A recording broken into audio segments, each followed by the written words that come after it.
You could put half of Trump supporters into what I call the basket of deplorables. Maybe there needs to be a formal deprogramming of the cult members. 8 years after those infamous words sparked nationwide outrage, Hillary Clinton sits down for another interview. The setting feels familiar, the bitterness unmistakable. What follows is a Fox News panel dissection that exposes not just her words, but a pattern of contempt that helped define American political division. Tyrus, the sharp-tongued Fox News contributor, leads the charge with questions America has been asking. His commentary cuts through spin with brutal clarity. The panel watches clips of Clinton's latest remarks about Trump supporters. Each word she speaks digs the hole deeper. The screen shows Clinton from a recent interview. Her tone carries that same dismissive edge from 2016. She talks about MAGA extremists, about people who need deprogramming, about a cult following a man with no credibility. The words land with familiar arrogance. Tyrus watches the footage. His expression shifts from disbelief to something closer to pity. Not for Clinton, for anyone still listening to her. So many of those extremists, those MAGA extremists, take their marching orders from Donald Trump, who has no credibility left by any measure. He's only in it for himself. The panel exchanges glances. Someone who lost the presidency 8 years ago is still grinding the same axe, still wielding the same insults. The co-hosts lean forward. This is the quarterback who lost the Super Bowl giving post-game interviews. Nobody wants to hear it, but she keeps talking. And Tyrus has thoughts. They just don't learn. This is why you don't interview the quarterback that loses the Super Bowl. You just don't do it. Exactly. Because, this is just bitter. Yeah. His words cut through the studio.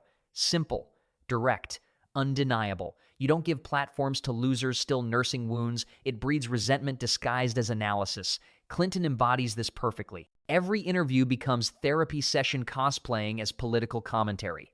The panel nods. They've seen this movie before. Tyrus continues building his case. He asks the question that exposes everything. How many stories have we seen MAGA cultists burning buildings, robbing and looting, behaving badly? Where are these evil MAGAs? The silence in the studio speaks volumes. Because there are no stories. No burning buildings under MAGA flags. No looting sprees by red hat wearers. The narrative Clinton pushes exists only in her imagination. Or, worse, in her political strategy. Meanwhile, cities burned during 2020 riots. But those weren't MAGA supporters. Tyrus knows this. America knows this. Clinton apparently doesn't care. We just don't see it. Now, on the left extremists, we're seeing all kinds of this behaviors. So maybe she needs to look inside herself. The truth lands heavy. Projection has become the left's favorite weapon. Accuse others of what you're guilty of. Clinton perfected this art form. She calls half the country deplorable, while her party embraces actual extremism. She demands deprogramming while operating in an echo chamber. The irony would be funny if it weren't so damaging.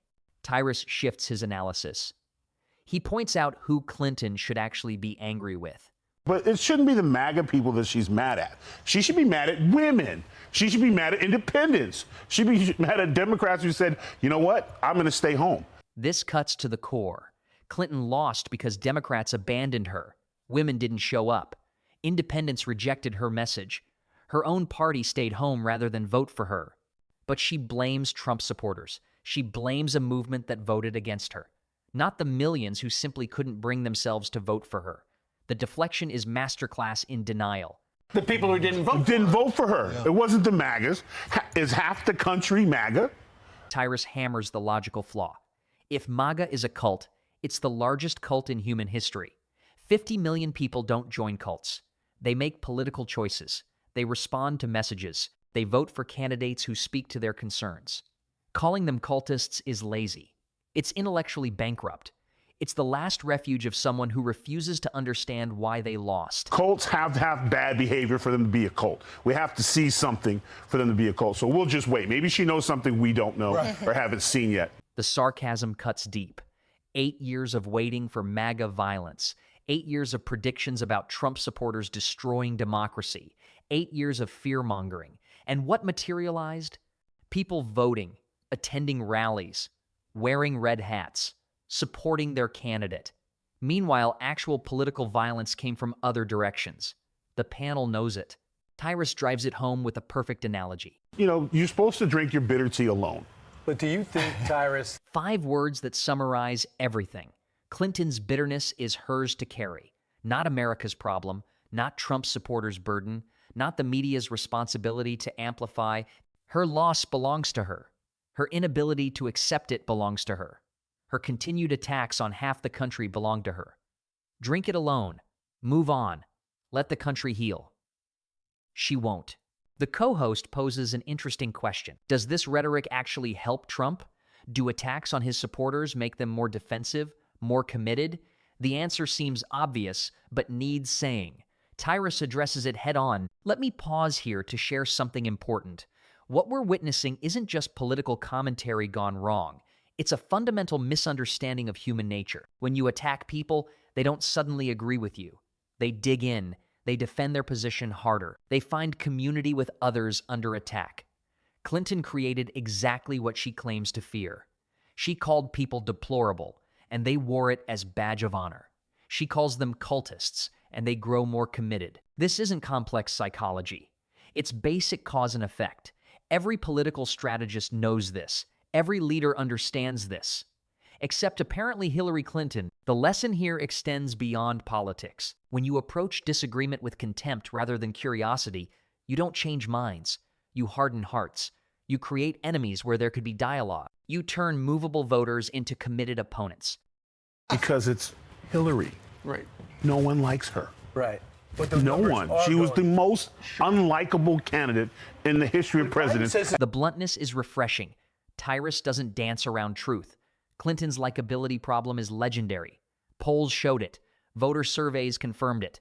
Focus groups revealed it. Democrats knew it during the primary. They nominated her anyway, and lost. The panel acknowledges Biden suffers similar issues. When he speaks now, nobody reacts with surprise or interest, just confusion about what he said. When Biden says something, does anyone be like, oh? right. No, they used to go, oh, what did he say? Yeah. The comparison highlights how credibility dies. Clinton lost hers years ago through scandals, flip-flops, and perceived dishonesty. Biden lost his through age, gaffes, and policy failures. When they attack Trump supporters now, their words carry no weight. They're background noise, white noise, easily ignored by everyone except their shrinking base. The conversation shifts to 2016, how Trump supporters felt pressured to hide their preferences, how polling missed his strength because people feared admitting support. Fast forward 8 years, and Clinton calls them cultists. The evolution of insults is remarkable. From silent majority to basket of deplorables to cult members needing deprogramming, each label more extreme, each attack more desperate. If you like him, you're in a cult. Do you really want to be in a cult? If the cult that Hillary doesn't like, yeah, sign me in. What do I need? Is it a red hat? I'll get one. Like, The mockery is perfect. When Hillary Clinton decides you're in a cult, you're probably doing something right. Her judgment has proven spectacularly wrong. Her political instincts failed catastrophically. Her understanding of America is deeply flawed. Being on her enemies list might be the best endorsement possible. Tyrus continues unpacking why her words no longer sting. it's ridiculous that when the losing side or someone, she's just a very unlikable person and will say anything to get this attention. Attention-seeking behavior, masquerading as political analysis. That's what these interviews have become. Cable news gives her platforms because her attacks generate clicks. Her bitterness creates content. Her refusal to exit gracefully provides endless material. She's not contributing to discourse. She's feeding outrage machines. And everyone sees through it. But here's the thing, it's changed. America has changed. We no longer listen to that stuff. Now when they say it, we go, that's why I didn't vote for you. Exactly. That's why we have high inflation. They're worried about this stuff instead of fixing real problems. This is the real story. Americans stopped caring what political losers think.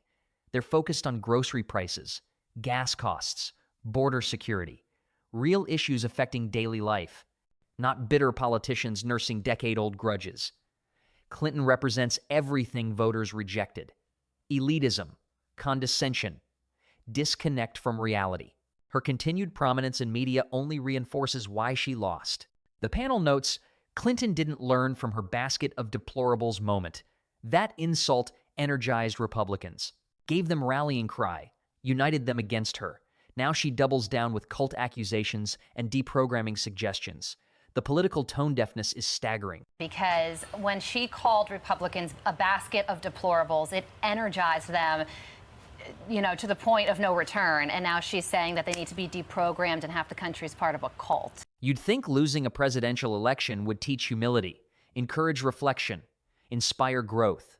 Instead, Clinton became more bitter, more insulting, more disconnected. She's the ex-fiancée who won't stop talking about you. Every interview another chance to relitigate the past, to assign blame everywhere except where it belongs. With her, It's still happening. It's like someone interviewing your ex-fiance about you. It's not ever going to be nice. the analogy resonates. Nobody expects objective analysis from scorned exes. Their perspective is permanently warped by rejection. Their judgment is clouded by hurt feelings. Their commentary reveals more about them than their subject. Clinton embodies this perfectly. Every Trump criticism tells us more about her unresolved loss than about him. The discussion moves to current events. Trump faces civil trial in New York. The state tries to take his business, freeze his assets, punish him financially for supposed fraud. The political nature seems obvious. The panel wants Tyrus's take on how Americans view this prosecution.